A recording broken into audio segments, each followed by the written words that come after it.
బొట్టాయిగూడెం అడవి ప్రాంతంలో సంచరిస్తున్న పులి జాడ కనుగొనేందుకు అటవీ ప్రాంతాలలో ట్రాప్ కెమెరాలను అమర్చారు. ట్రాప్ కెమెరాలకు పులి చిక్కింది. ఆ దృశ్యాలను అటవీ శాఖ అధికారులు మీడియాకు విడుదల చేశారు.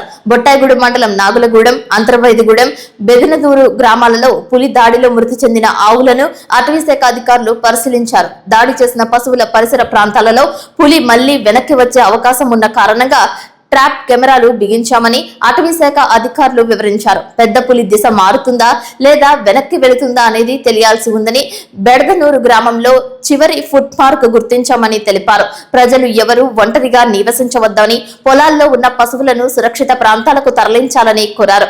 పులి వేలిముద్రలను, అడుగు కొలతలను సైతం అధికారులు సేకరించారు. కెమెరాలో ఉన్న దాన్ని బట్టి, అడుగులను బట్టి పెద్ద పులిగా గుర్తించామని తెలియజేస్తున్నారు.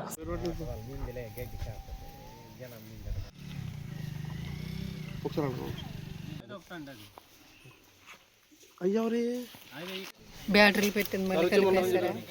కలప